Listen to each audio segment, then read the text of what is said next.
Real families, real farms, real food. Welcome to Arizona Agriculture Connection with Maricopa County Farm Bureau. My name is Nicole Clements, Executive Director, and I'll be your host. Maricopa County Farm Bureau is the voice of agriculture in a community that thrives on the dichotomy of urban and rural agriculture operations. This podcast is a home for farmers, ranchers, food lovers, prospective agriculturalists, and those looking to connect the food on their plate with the farm that it came from. As we take an inside look at agriculture in Arizona, we will delve into topics like ag technology, policy, food preparation, and everything in between. You can find us on your favorite podcast platform with new episodes every Wednesday. Arizona Agriculture Connection is hosted by Maricopa County Farm Bureau and sponsored by Paloma Ready Mix and Materials, a proud supporter of agriculture and our communities. Be sure to subscribe and share your favorite episodes with your friends. For more interactions, follow us on social media, Facebook, Instagram, and LinkedIn at Maricopa County FB. Now let's discover some Arizona agriculture. All right, welcome back, Arizona Aggies, to another very, very special edition of Arizona Agriculture Connection. So with me today, I have the most renowned, if you're an Arizonan and you're watching or you're listening, you probably know her name is Sherry Saylor. And if you're not from Arizona, well, you're about to know her. So one of the coolest people that I know, for sure. And I'm very excited to have you here with us today and to share your story and just kind of walk through this rural Arizonan life with you. Well, thanks, Nicole. It's a real pleasure to have you out here in the country, out in Buckeye.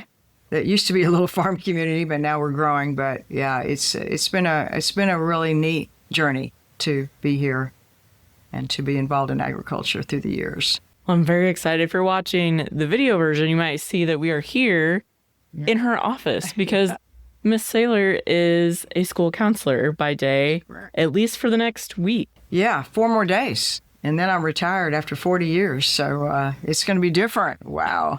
I won't be in this office, but it's been a great ride here too. It's just interesting to see, for me, getting here early and setting things up and just seeing you interact with the students and the other staff.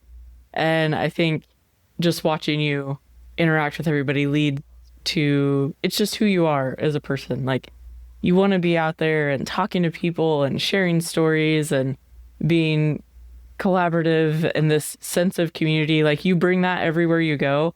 That's sweet. I know. Well, this job is all based on relationships, and it's a team sport being a school counselor too. It's nothing you just do by yourself. So it takes I have 1,000 kids here at Buckeye Elementary, 1 counselor. So it's a lot. And if I can't do it by myself, so I have great colleagues here that support me. And it is really the joy of my life to come here every day. I really hope I don't get in trouble next year when I don't come here every day. But I'll definitely come back and volunteer and hang out with the kids as much as I can. Well, that's awesome. And happy retirement. Well, thank you. Yeah, it's kind of bizarre to say that, but it is really, I know I've threatened to retire before, and so people keep asking me, is it real this time? And it's real. I even made a T-shirt that says it, so, I have to do it now. So let's maybe take a step back. I don't know if anybody caught this little bit of a twang you've got going on, yes, but a little bit. You're not originally from Arizona. That is correct. I'm from South Carolina. That's where I grew up and lived in the city. My dad was a college math professor. My mom a second grade teacher. I didn't know anything about agriculture until I met Rick Saylor, and that changed my life in a number of ways. I think I was a senior in college, came home and met Rick actually at my church. He was in the college group, leading the college group. He was 3 years older than me, much older than me. And we met there. And a year and a half later, after I graduated from college with my degree in education, we got married. He was working for DuPont then, selling agricultural products to the farmers in South Carolina. And we were going to live there forever. He had a company car. Hey, I had a company expense account. Life was good. I had a job teaching school. And then his dad wrote him a letter 8 months after we were married and said, I've just sold the farm at 67th and Peoria because of all the encroachment of the city of Phoenix. And he said, I bought this farm in Buckeye. And if you want to come and farm, now's the time. And that had been Rick's sort of lifelong dream to get back to the farm. And I was 23 years old, didn't know any better. And I said, yeah, let's go be farmers. I'd gone to school in college in Santa Barbara. And I said, well, I've been out west. Can't be much different in Buckeye. Well, here we are. We packed up and came out to Buckeye, where there were about maybe 6,000 people here then, just an ag community. And I absolutely, believe it or not, and within about a month, I fell in love with it. At first, I was a little concerned. When I first saw Buckeye, it was just a dirt spot in the road, and I thought I was at the end of the world. I always tell people, they said, no, you weren't at the end. That's Gila Bend, 30 miles more down the road. And I love my Gila Bend friends, so I can get away with that. But what really saved me, believe it or not, from that agricultural perspective was Farm Bureau, who you get the joy working for. I got involved with the Farm Bureau. We had a young farmer and rancher program back then, and like I said, I didn't know anything about ag. And I jumped into that, and we, jumped in the community because most everybody was somehow related to agriculture out here. And we were farming pretty hard back then and loving it, and we jumped right in. And eventually, I sort of aged out of young farmer and rancher, as they do to you, when you get 35, and went right into women's leadership because that was an opportunity that presented itself to me.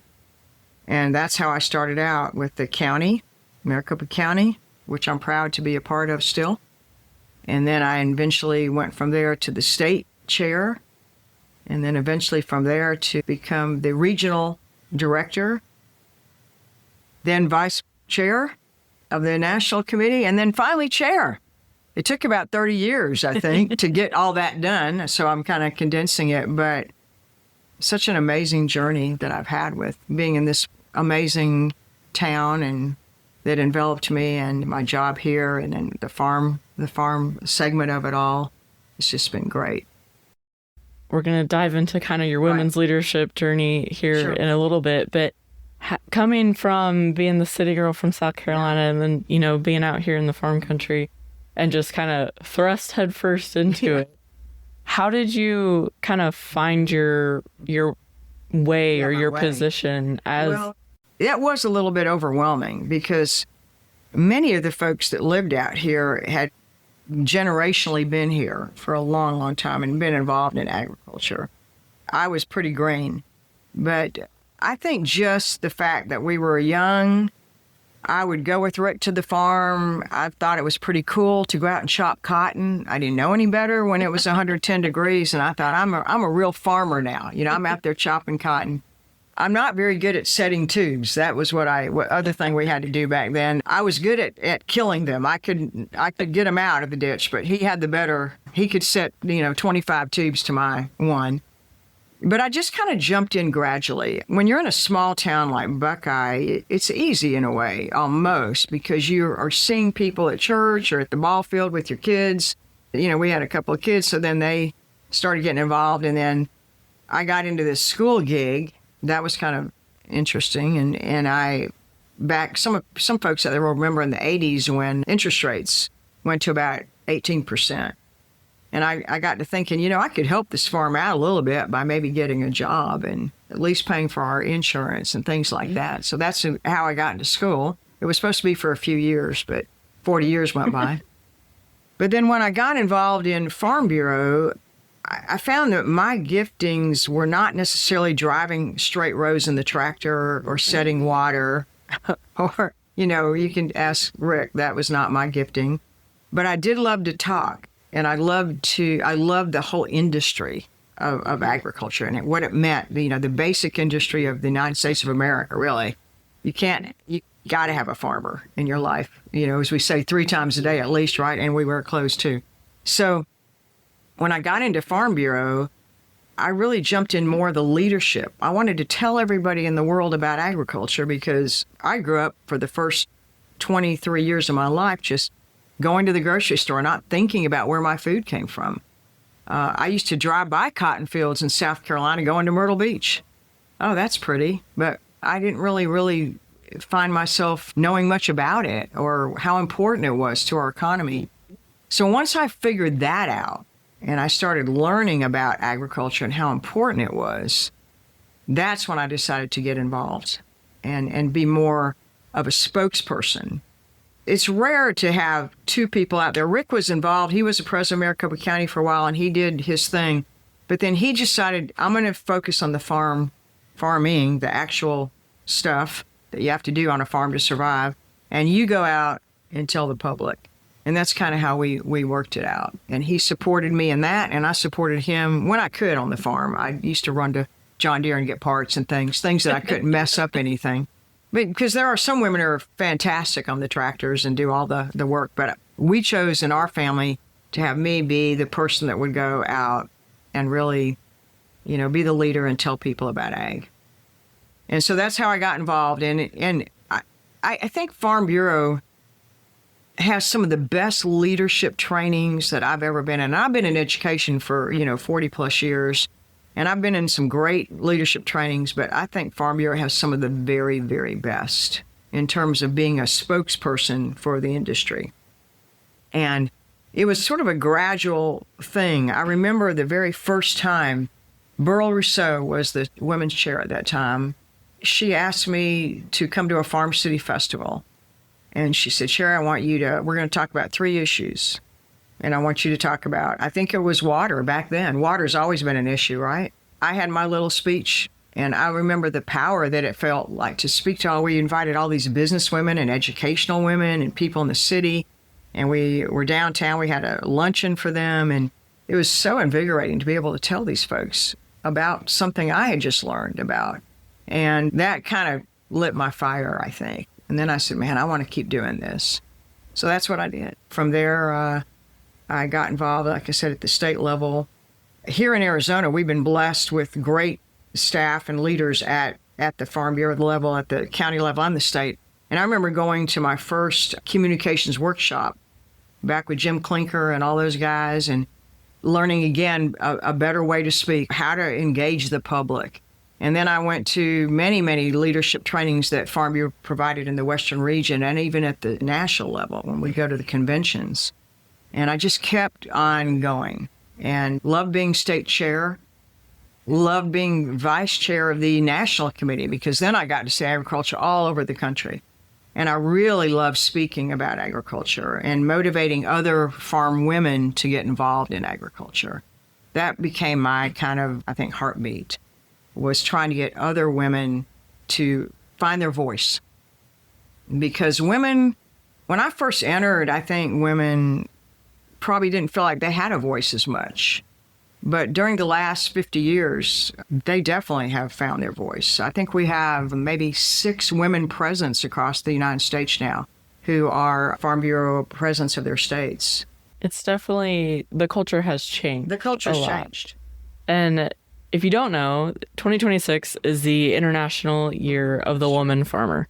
And so I'm really excited to be able to highlight some of these stories and talk about these journeys of these incredible women leaders throughout agriculture, and kind of just be able to highlight some of the same struggles that maybe, if you see online or on social media, you see somebody speaking at a conference, you're getting that highlight reel and you don't maybe necessarily think that you share any of the same struggles. But I think one question for me, I see you speak so confidently and do all these things all the time, but have you ever felt that, like maybe I shouldn't be speaking on this, or maybe a little hesitancy, or, not as confident as you think you should be? Well, absolutely. That's why I believe in preparation is so vital.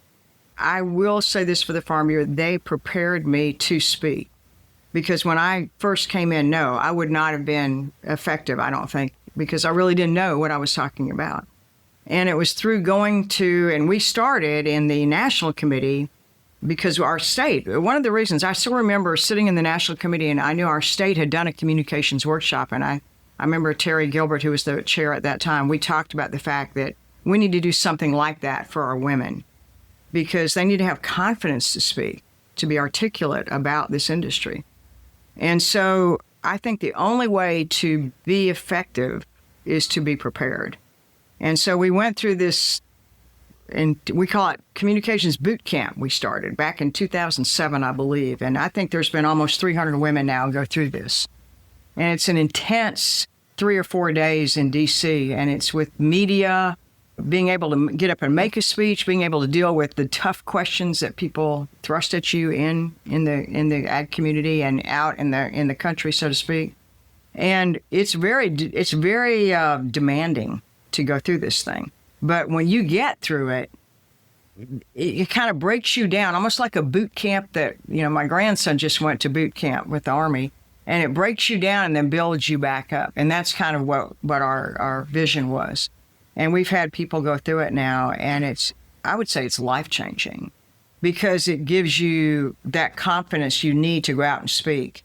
And they put you through some tough stuff to get there, but it's worth it. The tears, the smiles, the laughter, you're all in it together. The thing that I love about agriculture, too, and about women, I think we really support each other.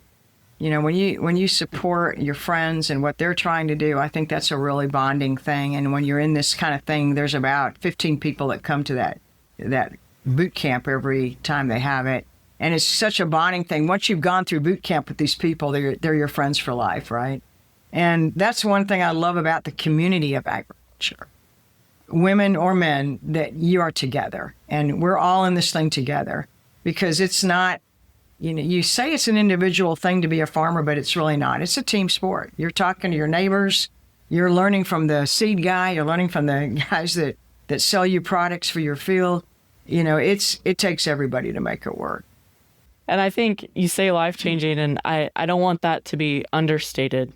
Because I think for me, the timing was really interesting for me as well. Right. I went about a year after I moved to Arizona. So I was still pretty fresh down here. And it truly, I've done a lot of communications trainings. And that was hands down one of the best ones that I've ever been to. And I'm still friends with a lot of those girls that you went through that with. Yeah. And it truly provides, I think one of the cool parts is that now I have friends all over the country, and it really, really was kind of a turning point for me in my, I think, career path and my journey. Absolutely. And also with just kind of being integrated into the agriculture industry here in Arizona, because I was so new to the state too. I kind of just dove in, and honestly, I didn't even tell anybody that I applied. I did it on that because I was like, I don't know, I don't know if I'm going to make it, so I didn't tell any of the staff or anyone that I just applied. Just applied. Yeah, went for it. And it turned out to be one of the best decisions that I ever made. And you get there and you're nervous, but I think hearing some of the other women speak, and, some of them are really confident. Right. Some of them have never done public speaking before. And to know that we kind of all share the same struggles, no matter what side we're on. And I never like to single out I'm just the farmer's wife, right? That's not, we're all in it together. That's right. I am the farmer. I guess we're not farming now, but I was the farmer's daughter, and I was the only kid at home. So you were everything. I was my dad's strongest. That's great. And every time I hear somebody say, "Oh, I'm just the farmer's wife," well, you're not just the farmer. You're part of this too. So you're never just the farmer's wife. You're a part of this. You're a part of the industry. You have just as much stake in it as anyone else. And I think giving us all the same platform to be able to share that story has been really incredible. Kudos to you and that group of leaders for seeing that need and that vision. It really was life-changing. We even changed the name of our committee from American Farm Bureau Women's Committee to American Farm Bureau Women's Leadership Committee, because we felt it was time. Women have so many giftings and so much to offer this industry. And, moms listen to other moms, too, out there in the marketplace, if you will. And that's another great thing, is to be able to relate to them. We care about our kids just as much as you care about your kids right out there. And so it really was a good thing. And not just, I love communications. We also did a lot of things with ag in the classroom, agriculture in the classroom. There are so many kids, even in my school right here at Buckeye, that don't know where their food comes from. This used to be just an ag community. Now we have 125,000 people living here. The majority of them are not ag kids. So, there is so much opportunity to share your story in Farm Bureau. And we have the materials, which is so amazing. Like, I have the FFA come down, Future Farmers of America group. Well, they don't call it that anymore, but the FFA, my husband used to call it Father Farms Alone. That's what they called FFA back then. And they come down, about 25 kids, and they read stories to my K1, 2, 3 kids. They do activities with them about 3 times a year. And it's a really fantastic program to spread the message to these young, I call them future policymakers, because someday they're going to grow up and they're going to vote and they're going to make policies that affect us in agriculture. And so that's another really big part of our program, I think, that's important. We had kind of an acronym. We called it LEAD when I was the chair. And that stands for leadership development, which we think is number one. To everybody needs to find their leadership style and be able to speak to their industry. And then E was to educate the consumer, the young ones here, as well as the older ones out there. And there's a lot of ways to do that as well. And then advocate. A is advocate, which another big thing that we do is going to the State House, talking about issues, going to D.C. and lobbying, which we're going to do in June, by the way, when we go back. And then D was do it daily, somewhere touch somebody's life. And that was the acronym that we came up with during my 6 years as chair. And I still kind of live by that, or try to. And they're doing amazing things, too, up at the National Committee again. And here in our state is amazing, too. So along with all of your counselor-isms up here, we've got a lot of our agriculture stories weaved into here. So Arizona Grown, Farm Bureau, Drink Milk, Be Cool, Cotton Counts. Like, I love that you kind of molded your two worlds together, because I think a lot of times maybe someone wouldn't necessarily put school counselor in the same basket as agriculture, educator, farmer, whatever title you want to throw on that. So how has this position as school counselor kind of led you maybe to open doors for those conversations? Or, how does that helped you? Yeah, I think it's been a natural way to share who I am as a farmer and also about agriculture, the actual industry.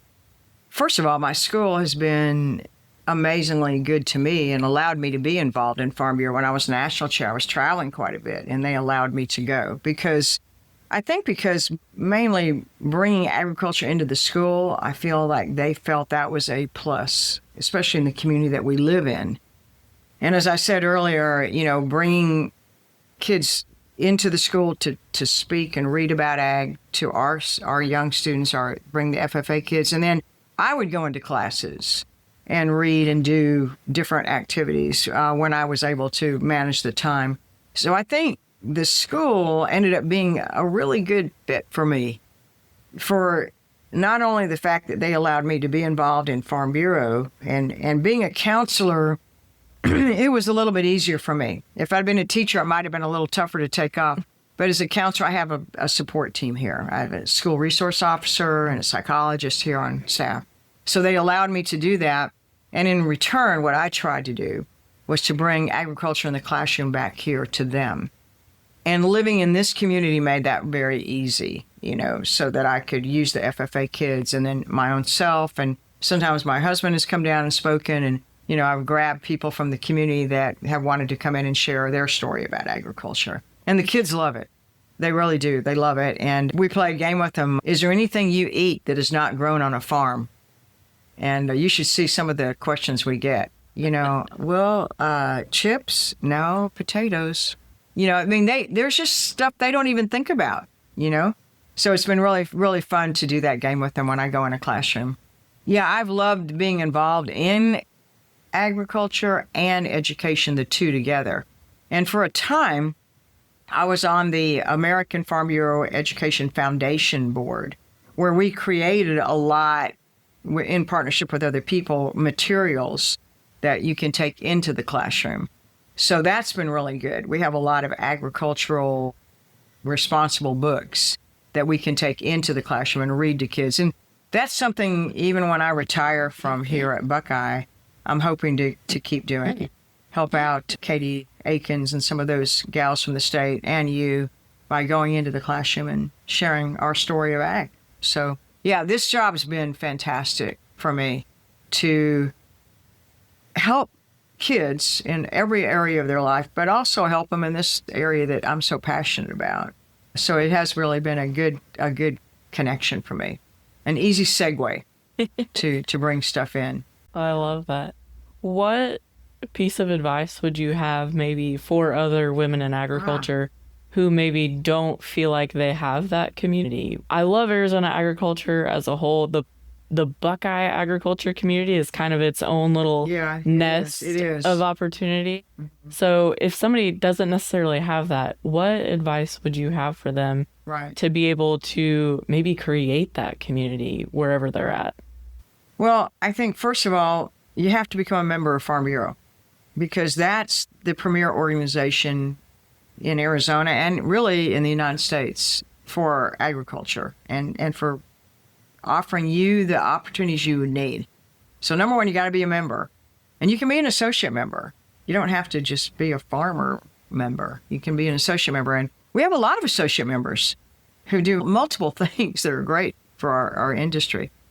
And then I would say from that point on, come to the meetings that are offered, like the state annual meeting. Sign up to be involved. Let someone like you know, hey, I wouldn't mind reading to a class. I wouldn't mind going down to the State Department, the State House, and down at the governor's area there and talk to the state legislators, you know.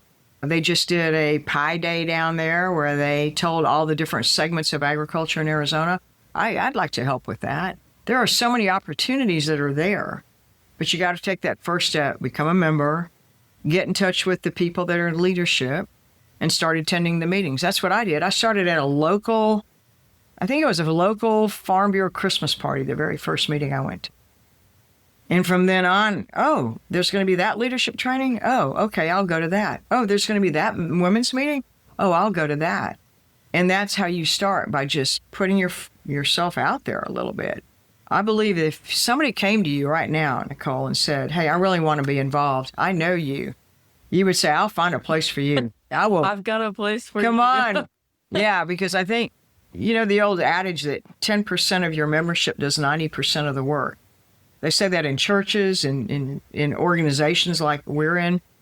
And that may be still true. I hope not, but it probably is. It's still pretty true. And so we need folks who are just have a heart for it. And that's why we have associate members and regular farm members. And like I said, not everybody has to go out and speak and, you know, be a great spokesperson. There's so many other opportunities that you can share. And we do a charitable thing that we started in the American, and I know Arizona does it. We help the Ronald McDonald House Charities. And that became our charity, gosh, I don't know how many years ago, maybe 35 years ago when we first went to the very first one.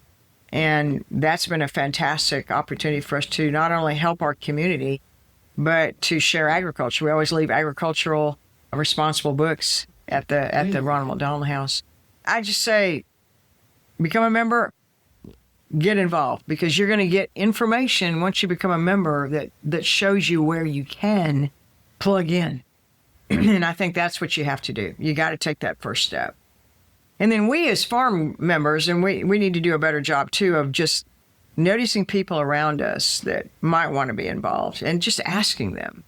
Like when Burl asked me to speak at that Farm City luncheon, I mean, that's what it took, that first ask.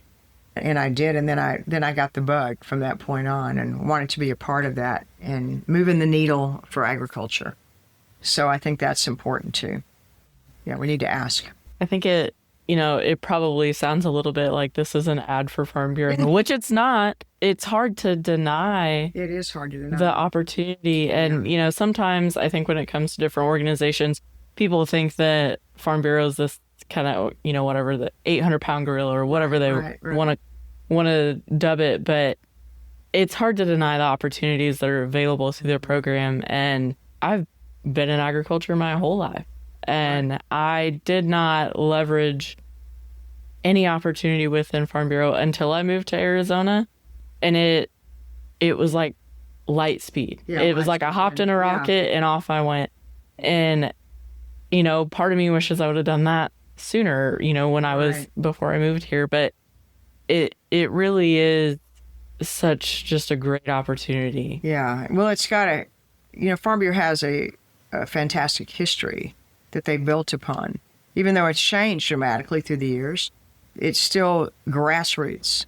It starts here at the local level, you know, where you're talking about issues that affect you and things that we can do to move the needle so that people will understand what we do. So I always say I'm a Farm Bureau addict. It's true. I mean, I'm not trying to be just a promo for Farm Bureau, because there's other great groups out there, by the way. You know, I mean, every commodity has its own group too. And I mean, a lot of people are involved in all those. Farm Bureau Plus, you know. Yeah. United Dairymen, or, you know, I don't know. Cotton growers. Yeah, cotton growers, all the different groups. We all schedule our board meetings around each other. But Farm Bureau is kind of the umbrella that tries to represent everybody. That's another reason I really liked Farm Bureau, because it does take care of the whole shebango. And we sometimes fuss and fight inside there, but we come out as a united voice. And that's what's really special about Farm Bureau. And I mean, I think about the opportunities I've had that I would have never had without Farm Bureau. To travel around the country speaking about the industry, to see agriculture everywhere, to go to the Ukraine for 3 weeks and work there with people when they first became an independent nation, and working with the farm women there. And I've met a president, and I've, you know, met senators, and, you know, and you can too. Everybody can. You can go to D.C. and meet with your people, and it's been pretty amazing. We just need to take that step, you know. It's been really interesting for me to understand the importance of those conversations with your elected officials. Oh, yes. I was kind of always wanting to stay out of politics. Right. You know, I'm just kind of that same, I'm just a farmer mentality. Right. And now through these opportunities, and seeing that I can have the opportunity to go to DC, sit down with my senator, representative, whoever it may be, and have a conversation with them and actually make an impact. And I think that's kind of where we get caught up, is like, oh, it doesn't really matter. Am I really, you know, moving the needle at all? Right. And you are. Those really conversations are impactful. And especially when it's coming from the person and not, you know, the lobbyist or the group. Yeah, the real farmer. Yeah. Yeah, that's person what they're that's looking out there. for. Yeah, they are. I know. I remember when I first got involved in Farm Bureau too, so many people were talking about this very thing, that we need to get off the tractor, because farmers tend to be very individualistic, hardworking, pull themselves up by their bootstraps, and don't really get involved, like you said. I'm just going to go out there and do my job because I know how to do my job. But guess what? People in D.C. are affecting your job. People downtown Phoenix are affecting your job and how well you can do it. And if you're not involved at the table, if you don't show up, they're going to make legislation that could harm you. And I think through the years, all the lobbying we've done on many, many different issues, and how important it is to get off the tractor occasionally, get downtown, go to D.C., write a letter, make a phone call, let people know your opinion. And that's what we need to do. And that's how we can make a difference, you know. And there may have been a time in our world where you could just do your hard job and work hard, and, you know, that was it. But it's not that way anymore.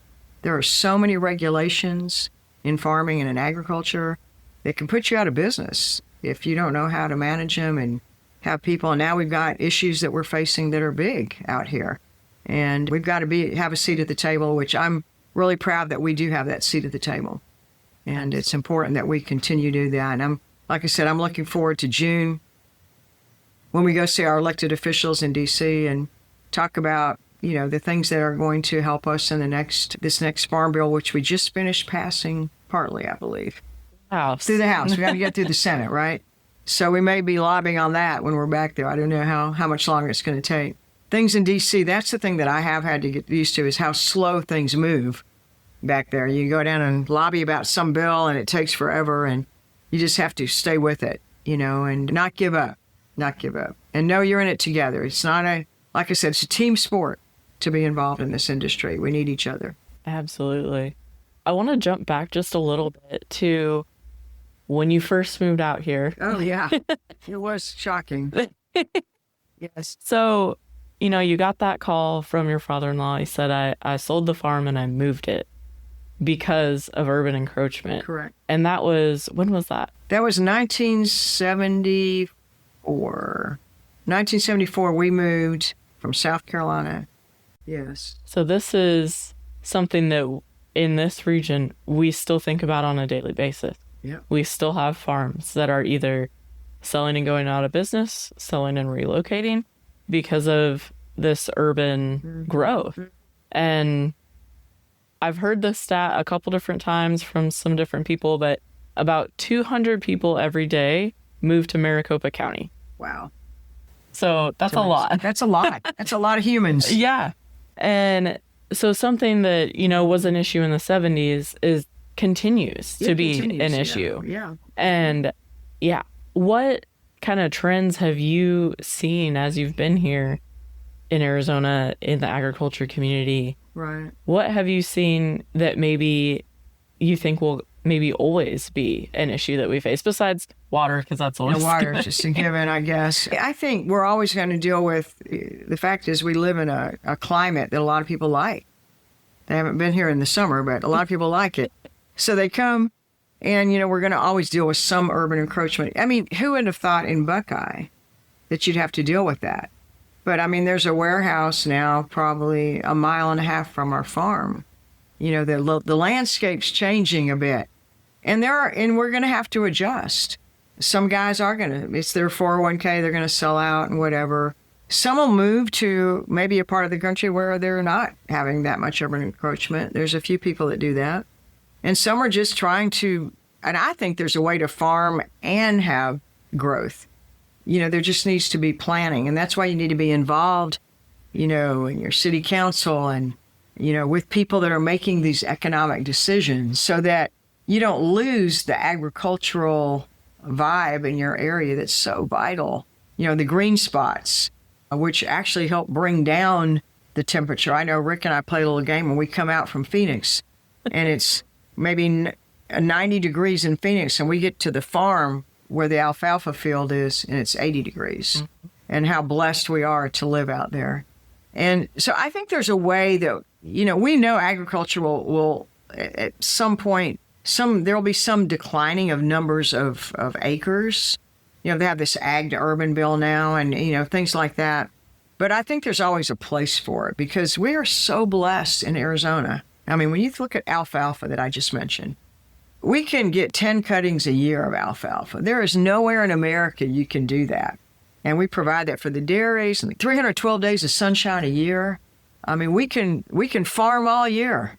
I'm a little jealous of my friends in the Midwest that take off for a month or two in the winter. But no, we were out there farming every day because we can really double our per acre yield in a lot of crops because we have that. And of course, Yuma, lettuce, capital of the world in the winter and leafy greens. I mean, Arizona is an amazing agricultural state. And I forgot, is it $35 billion or something we contribute to the economy, something like that. I mean, it's a huge thing. And we need to let people know that message so that we don't eradicate agriculture. This is an important part of our state with people that are working on the farms, those who are moving the food, the truck drivers, the guys who are doing all of that, middleman stuff, and then, of course, selling it. It's still a vital industry here in Arizona, and it's one of the 5 C's, right? And it still is. And we don't ever want to lose that totally. So hopefully the planning that people do always has that space in it for ag. And I get my hats off to the farmers too, who have adjusted how they do things so they can continue their business. I mean, they've had to make a lot of changes, and we've had a lot of scientific changes that have helped us. That we haven't had to spray as much, and we've had better ways of watering so that we don't utilize as much water. And just our tractors, the way they do things, technology has been huge. The drones they use now. Yeah. I mean, we can go on and on about what agriculture has accomplished in the last 50 years. It's totally different even from when we were farming, when we first came out here. Yeah. I was out there chopping cotton with a hoe. Thank goodness we've got, cotton now that is got something in it now, the insecticide's in it and it won't hurt anything and it kills the weeds. So we had Roundup and all that stuff. So it's just been amazing what that technology has done for ag. And hopefully because of that, we can continue farming for years to come. I think you hit the nail on the head. It's that just resiliency and the adaptability of the farmer. And, it's interesting. I'm also not from Arizona. I'm from the Midwest. And, agriculture is a lot different out there. And even in my early 20s, and so when I was working with different farmers and things, it's still the most expensive sentence you can ever say is, well, we've always done it this way. Oh, yeah. And, sometimes you just have to look at it and say, yeah, this needs to be changed. This needs to adapt and evolve. And, it's 2026 and everything continues to adapt and evolve kind of at light speed, right? I think about cotton even when we were farming, when we first came out here, if you got 2.5 bales, 3 bales, 3 bales was a big crop, right? Now it's pretty common to have 4 and 5 bale cotton because of technology and the seed improvement. I mean, it's just phenomenal. And so people out there that want to be in ag, you don't have to always be a production farmer. There's so many opportunities in research and in working with the support team that farmers have to have to survive. Those people that do all the, work, the different kinds of things to make farming possible and economical.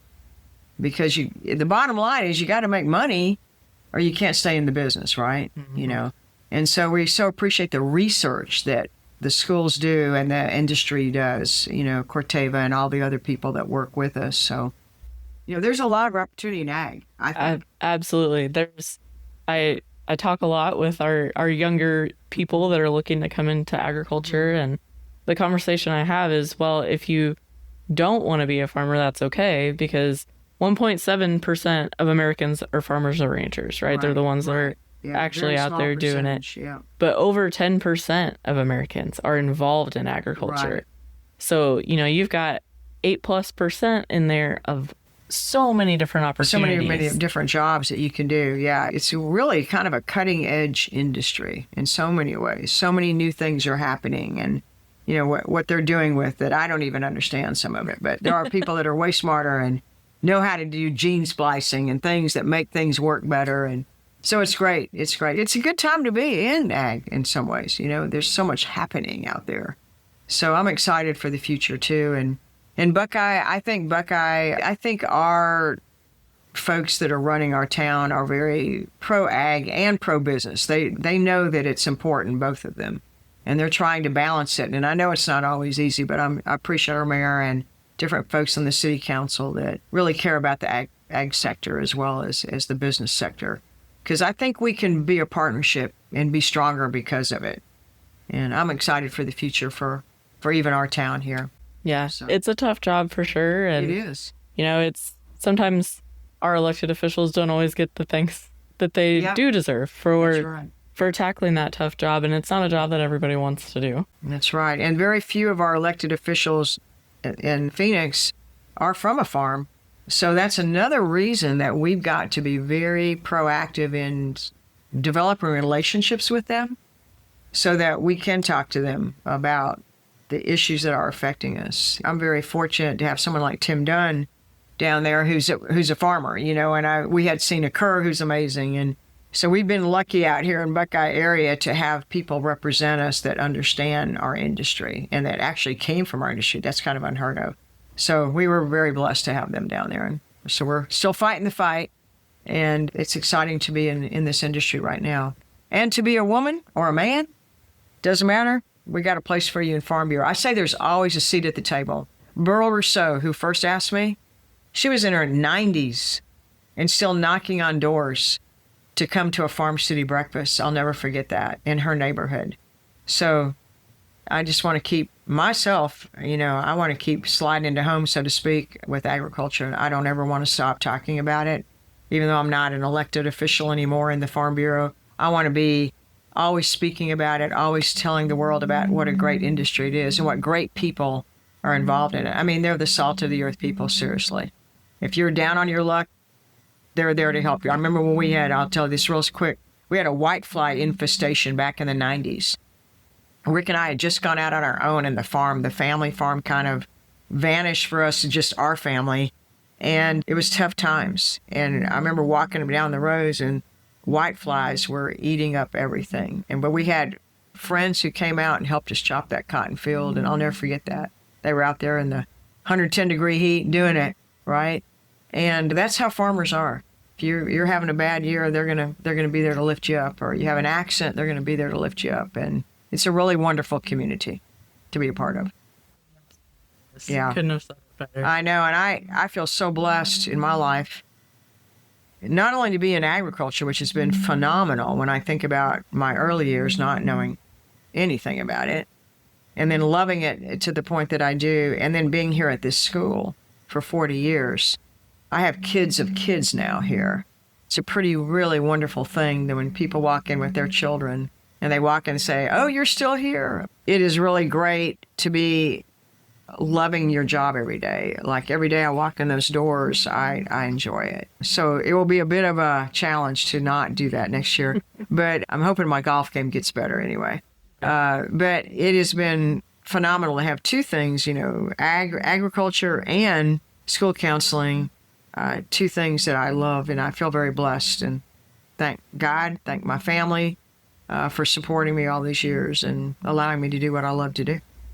Well, I want to say thank you for not only taking the time out of the most hectic last week here at Buckeye Elementary, but thank you. Just thanks for the conversation, for your leadership and your impact, and for sharing your story. Well, thanks, Nicole. I love sharing my story, and I'm thankful to Farm Bureau. I'm going to say one more plug for teaching me how to share it a little more articulation and in a way that people might understand it out in the world. So anyway, it's been great to be with you, and thank you for your leadership for our county. We sure appreciate you. Well, thank you so much. And you can catch next week's episode on Wednesday. And with that, we'll catch you next week.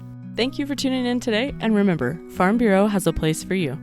Be sure to subscribe, leave a review, and share this episode with your friends on socials. You can also visit our website, maricopacountyfb.org, for more information and to submit a topic you want to learn about. Remember to tune in every Wednesday wherever you listen to podcasts. A huge thank you to Paloma Ready Mixing Materials for supporting our agriculture producers and this podcast. Maricopa County Farm Bureau, bringing you the stories of real families, real farms, and real food. I'm Nicole Clements, signing off. Catch you next week.